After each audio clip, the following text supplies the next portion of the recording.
Celebra a festa do Bom Pastor, levando-nos a Jesus, que é o Bom Pastor, realiza aí o que tinha prometido Deus no Antigo Testamento: eu darei pastores que apacentarão as minhas ovelhas.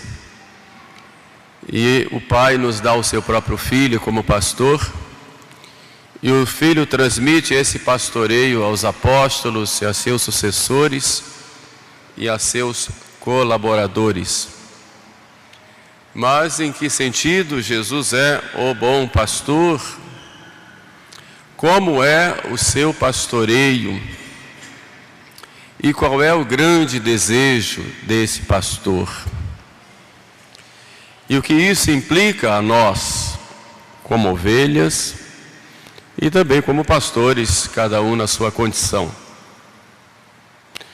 Cristo diz: eu sou o bom pastor. O bom pastor dá a sua vida pelas ovelhas. Existem alguns grupos teológicos, infelizmente infiltrados também dentro da igreja, que já tinha sido denunciado pelo Papa São Pio X como modernistas, que querem uma espécie de revelação de Deus à humanidade, como se ela fosse pulverizada, que Deus teria se revelado a todos os homens, e os homens, por causa desse sentimento religioso que cada um tem, expressasse essa revelação de alguma maneira. Aí explicam a origem das diversas religiões, querendo mostrar erroneamente que todas as religiões são boas e que são essas expressões desta revelação pulverizada que Deus teria feito a toda a humanidade. Neste sentido, o islamismo é de Deus, o budismo é de Deus, o shintoísmo é de Deus, o animismo é de Deus, enfim, todos que praticam religião, todos que têm a sua religião, estão expressando esta revelação pulverizada que Deus teria feito a toda a humanidade. Evidentemente, isso já foi condenado pela Igreja desde São Pio X, e nos últimos tempos, através de uma instrução ou notificação da Congregação para a Doutrina da Fé, chamada Dominus Iesus, que vem mostrar exatamente que tudo isso é errado. Esse indiferentismo religioso a que leva toda essa falsa teologia, leva o homem a abandonar a Jesus Cristo, ou ter Jesus Cristo apenas como se fosse mais um dentre tantos, e colocando Jesus em pé de igualdade com todos os outros. E Jesus vem dizer, exatamente no Evangelho de hoje: eu sou o bom pastor, não há outro. Eu sou a porta das ovelhas, não há outra. Eu não sou mercenário como os outros, que vêm buscando seus próprios interesses. Eu sou o bom pastor. E mostrando que ele é o bom pastor, ele diz: eu sou o caminho, a verdade e a vida. Ninguém vai ao Pai senão por mim. Não existe outro Deus senão o Deus trazido por Jesus Cristo, que é uno na essência e trino nas pessoas. E esse Deus de bondade único, porque os outros são demônios, esse Deus, ele que criou todas as coisas, criou a humanidade, ele nos enviou o seu Filho único, para que todo aquele que nele crê não pereça, mas tenha a vida eterna. E esse Filho vem como o pastor, para cuidar das suas ovelhas, para alimentar as ovelhas, para encaminhar as ovelhas para a vida eterna. Esse pastor vem, em nome do Pai, reconciliar toda a humanidade e levar a humanidade reconciliada e restaurada pela sua morte na cruz para a vida eterna. Não existem outros deuses. As Sagradas Escrituras dizem bem claro: os deuses dos pagãos são demônios. São a grande ilusão que o demônio usa em toda a história da humanidade para desviar o homem do caminho do verdadeiro Deus. Porque, na verdade, o diabo quer ser adorado como Deus. Por isso, ele se apresenta com diversas filosofias e ideias religiosas, aproveitando-se desse sentimento religioso que é inerente à natureza humana, e ele então vai inspirando e criando falsas crenças para afastar o homem da verdadeira religião, que é a trazida por Jesus Cristo. Ele é o bom pastor, ele é o caminho. Ninguém vai a Deus senão por ele. Ele como ponte, como pontífice, porque é Deus e homem, e faz esta ligação da humanidade com Deus e traz Deus para nós, ele como homem Deus. Ele é a verdade, as outras coisas são mentiras, e ele prova que é a verdade, não só pela sua palavra, pelos milagres que fez, mas pelo grande milagre da ressurreição, mostrando que ele é o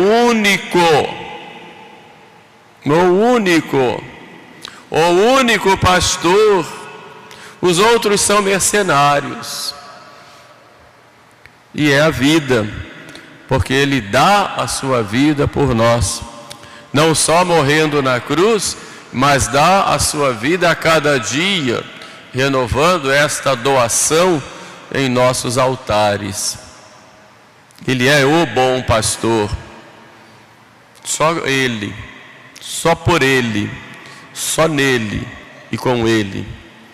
Nós dizemos na missa: per ipsum, por ele, et cum ipso, e com ele, et in ipso, e nele. A Deus Pai seja dada toda a honra e toda a glória, só nele, com ele, por ele e nele. E pronto. Ele é o bom pastor. Mas como é que ele exerce esse pastoreio com relação a nós? Nós somos suas ovelhas. E como ovelhas de Cristo, nós recebemos dele esse pastoreio. E ele usa uma palavra: eu conheço as minhas ovelhas, e elas me conhecem.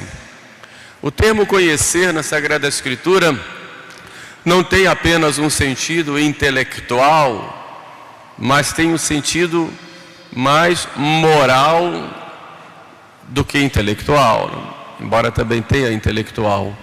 Eu conheço as minhas ovelhas, quer dizer, eu estabeleço com as minhas ovelhas uma aliança, semelhante a uma aliança matrimonial do homem e da mulher, a aliança de Jesus Cristo, pastor, com as suas ovelhas, e com cada uma delas é uma aliança esponsal, em que há uma doação, uma entrega total, esperando essa entrega total da alma. O livro do Cântico dos Cânticos mostra lá a esposa que espera o seu esposo, o esposo que fica rodeando a casa da esposa para poder contemplá-la e estar com ela. E a esposa apaixonada que espera o seu esposo chegar, cheia de alegria quando ele chega. Essa é a alma que aguarda o seu esposo, que é Jesus, e quando se encontra com ele, a alma se entrega e se une a ele. Essa relação esponsal é a relação de Cristo, pastor, com cada um de nós. Ele se dá a nós, ele se entrega a nós, e quer também que nós nos entreguemos a ele. E esse cuidado que Cristo tem para com cada um de nós, primeiro nos dando a sua palavra, é significativo o fato dele, quando via o povo e tinha pena da multidão, os evangelistas falam disso em diversos momentos, e ele dizia: eu tenho pena da multidão porque está como ovelha sem pastor. Na verdade, e logo em seguida o evangelista dizia, e assim ele começava a ensinar. A primeira missão do pastor é, pois, ensinar, mostrar a verdade, dar a doutrina e o ensinamento necessário para que o pastor se dê a conhecer as ovelhas e que elas possam também conhecê-lo.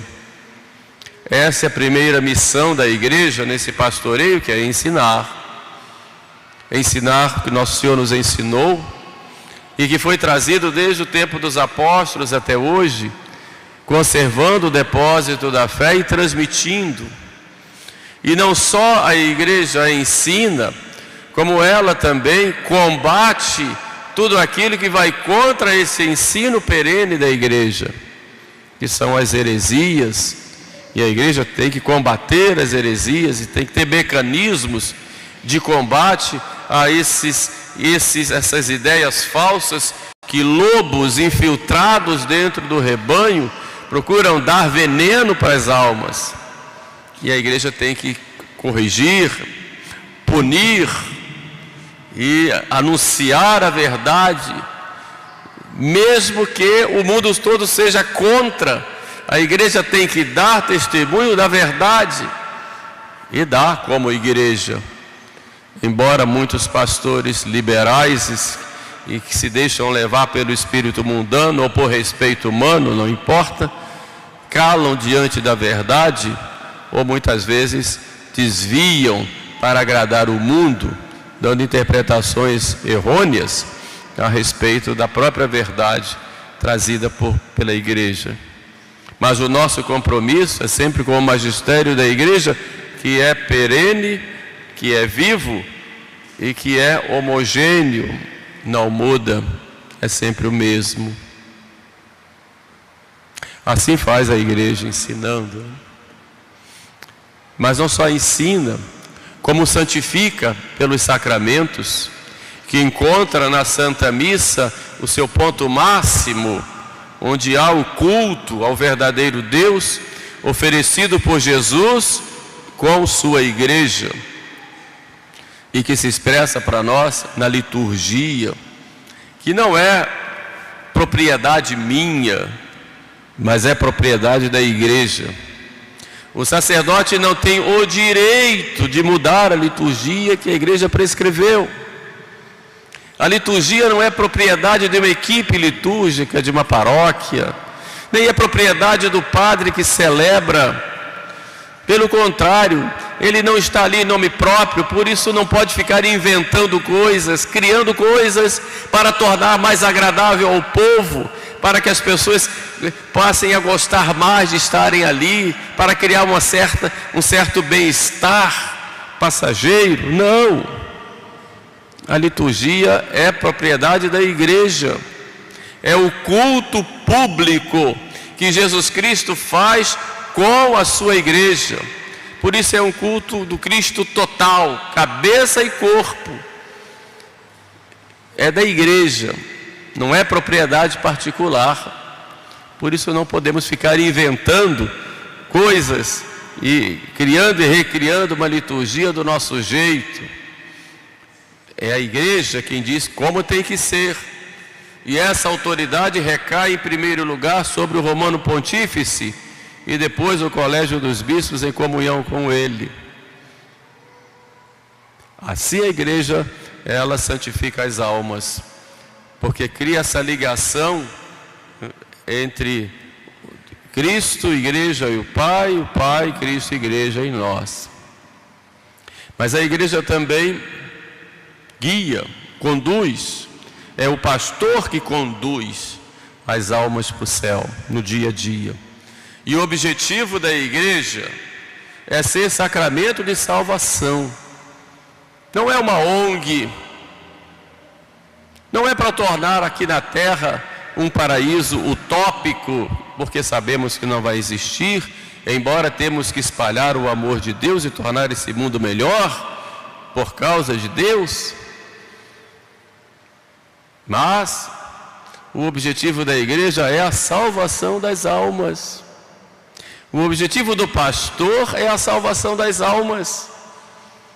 O pastor fica às vezes comprometido com tantas coisas, com tantas ideologias, e se esquece do principal. Não é o bom pastor Jesus. Eu dou a vida pelas ovelhas, mas que vida que se dá, em que se procura muitas vezes, quando se fala de igreja, fala apenas uma igreja materialista, em que só trata de coisas materiais. É verdade que Jesus Cristo deu o pão, mas quando o povo foi atrás para coroá-lo rei, ele diz: vocês devem buscar um pão que é muito maior do que este, muito mais importante, sou eu, porque os vossos pais comeram o maná e morreram, mas o pão que eu darei é minha carne pela vida do mundo, e quem come deste pão viverá eternamente. De modo que a pregação de Jesus, embora cuide das coisas materiais, tem sempre o sentido de eternidade, apontando para o alto. Ele é esse pastor, e esse pastor que deve realmente transparecer e ser realidade em cada um de nós que temos esta missão de cuidar das ovelhas. Mas as ovelhas também o conhecem e devem estar atentos à voz do pastor, devem confiar no pastor, devem se deixar conduzir pelo pastor. E esse cuidado de união de pastor e ovelhas é algo sempre constante na igreja. Embora na nossa história muitos pastores foram mais lobos do que pastores, mas as ovelhas têm essa sensibilidade de conhecer aqueles que lhe dão o bom alimento que conduz ao céu. Existe uma coisa hoje muito esquecida na igreja, e na igreja do Brasil não fica diferente, de que os nossos pastores deveriam discutir, não sei se discutem, mas pelo menos deveriam, é o chamado sensus fidelium, o censo dos fiéis. Porque às vezes vem discursos que são impostos e que não são esses que os fiéis querem ou precisam, e os fiéis ficam gritando: nós queremos este alimento, mas não, é imposto algo para os fiéis, que é aquilo que os fiéis não precisam. Depois ficam reclamando porque os fiéis estão saindo da igreja, estão abraçando as seitas, porque estão recebendo lá nas seitas um alimento que eles buscam, embora um alimento errado, fora da comunhão, e veneno, porque as seitas são heréticas, enquanto dentro da igreja buscam um alimento para suas almas, e muitas vezes não encontram, só encontram ideologias impostas, com autoritarismo muitas vezes, em nome de uma certa liberdade.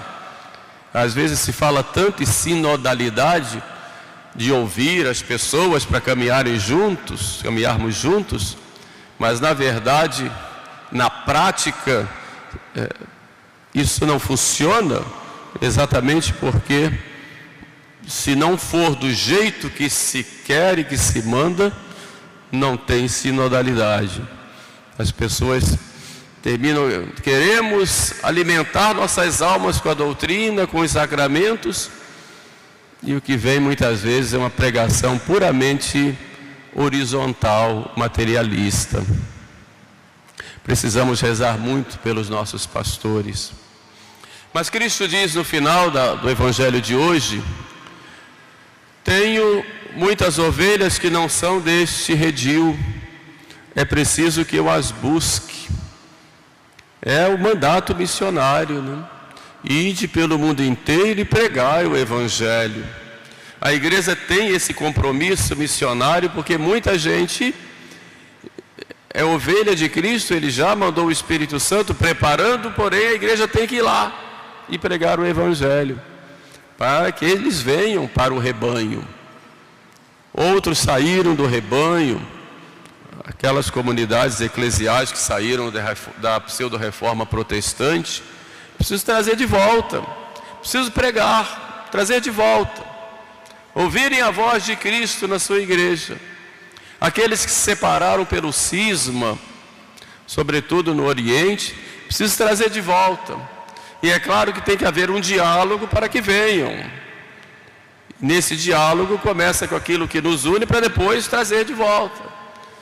E assim haverá um só rebanho e um só pastor dentro da igreja de Cristo, a igreja católica apostólica romana.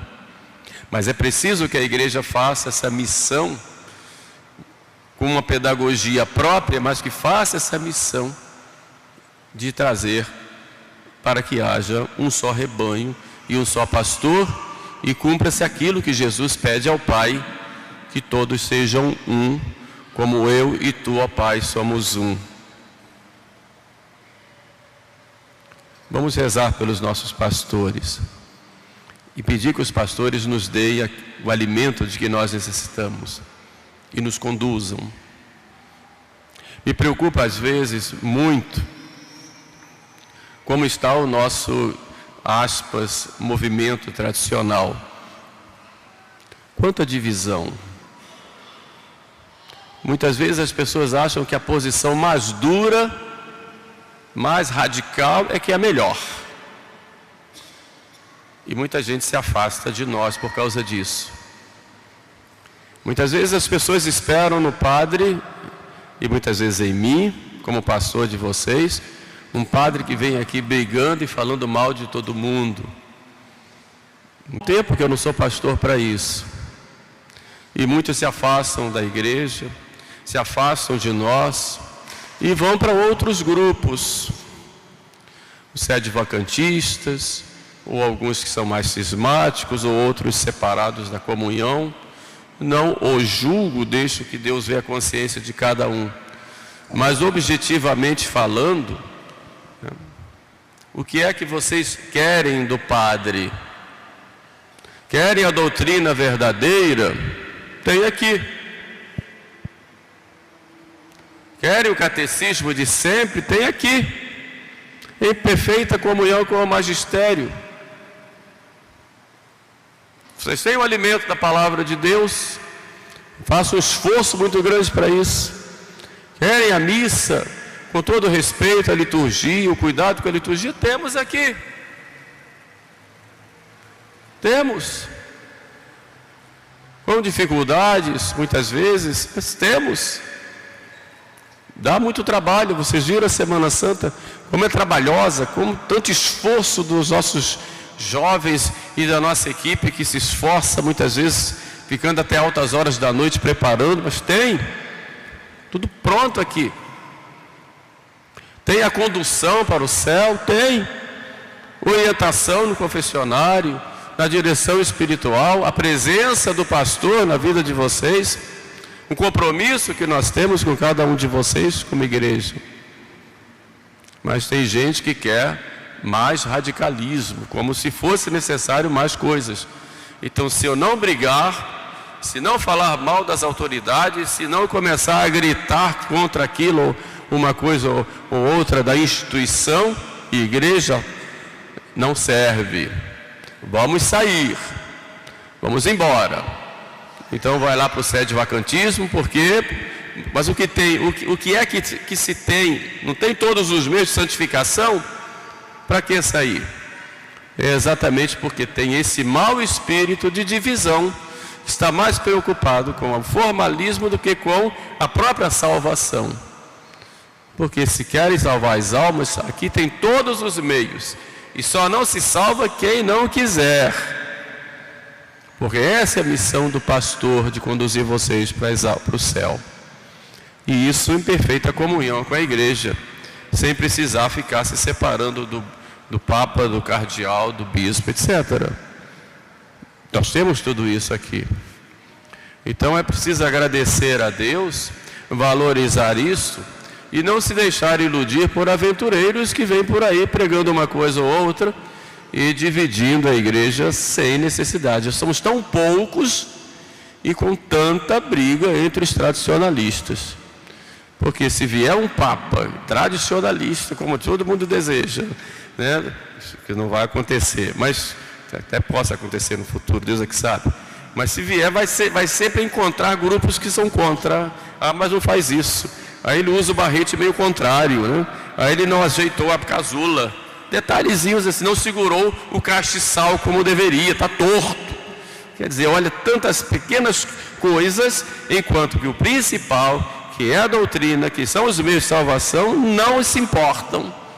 Mas tem que criticar. Tem que criticar. Isso não é um bom espírito de uma ovelha que realmente quer o alimento. Porque a ovelha quer o alimento. E pronto. E tendo o alimento que salva, é o que é mais importante.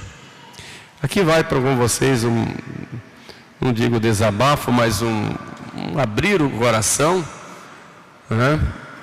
E pedindo para vocês orações, apoio, né? E união. Todos juntos, para que possamos, com a graça de Deus, continuar essa caminhada neste mundo e um dia possamos estar juntos no céu. Louvado seja o nosso Senhor Jesus Cristo.